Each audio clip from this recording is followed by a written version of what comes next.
In our last example, I'm going to use a variable x to be an independent variable going from 0 to 20. There's my pattern.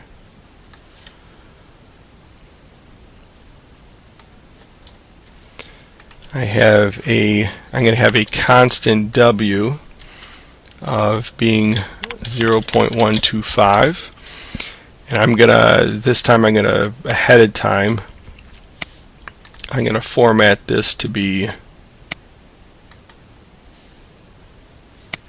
I'm gonna go to alignment and choose merge cells, and then I'm gonna choose a more complicated formula for y. And in order to do that, I'm going to go to the Insert tab. I'm going to go over here to Symbols. I'm going to type in an equation.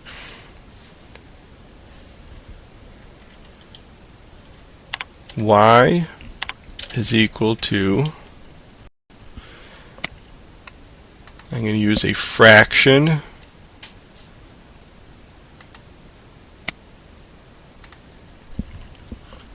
and then within this fraction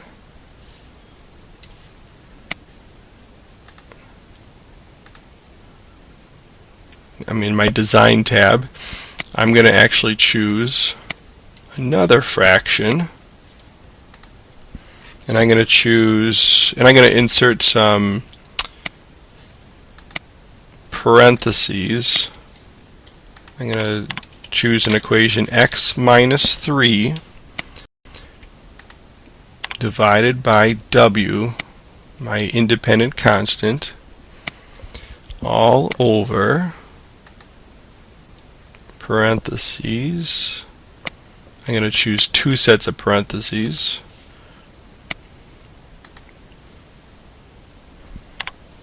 X plus 2 and w minus 5.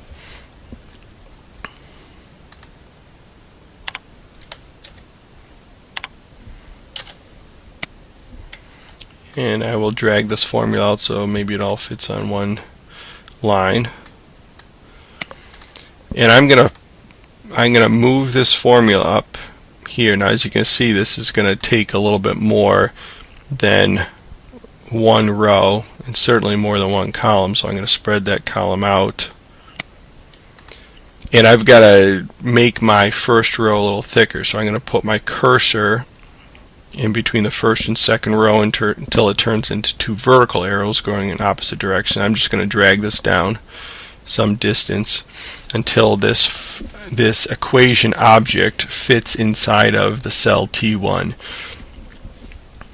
I'm not quite there. I can drag that out a little bit more. Okay, so now let's make this equation very carefully, because Excel is going to be very picky about how you group parentheses. So I'm going to start off with an equal sign. And for the numerator, it looks like, according to my object, I only have one set of parentheses. I really need two sets. I need one set of parentheses around x minus 3, and then I need another set of parentheses around the whole numerator, the x minus 3 divided by w.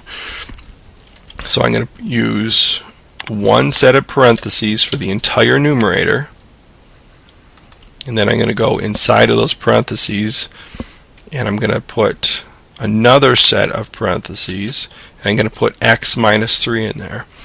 So I'm going to click my first independent variable x minus 3. I'm going to close that first set of parentheses, and then I'm going to divide that by my constant w. So I'll click on the w cell. And the w cell, even though it looks like it's occupying 20 rows or so, 21 rows, it's really occupying the topmost cell.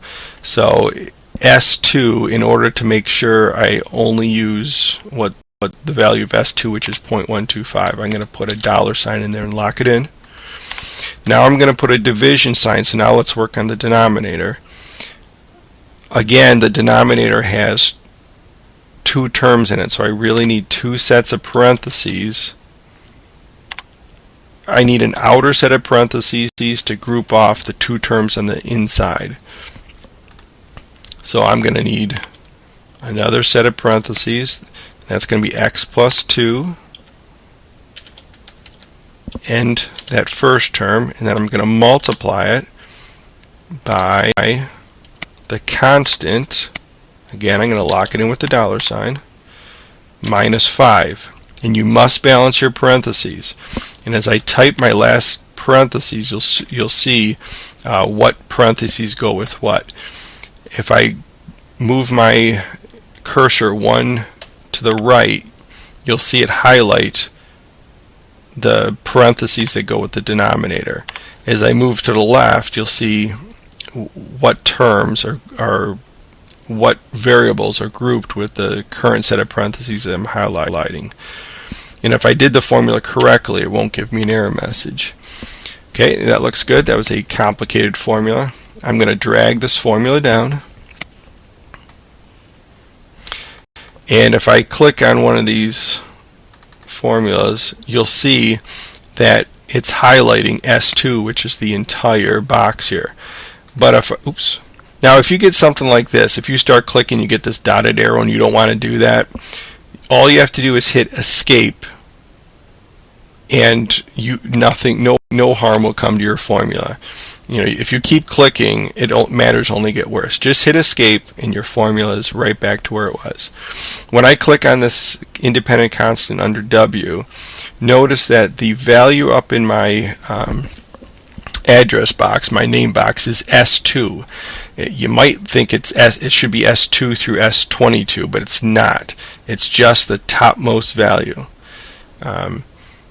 There is nothing in S3 or S4. Even though it looks like there's a 0.125, there is nothing, and the value would be 0.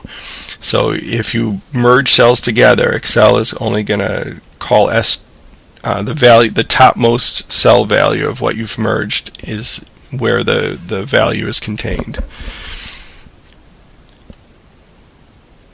Okay, let's create our table. I'm going to highlight this whole bit here.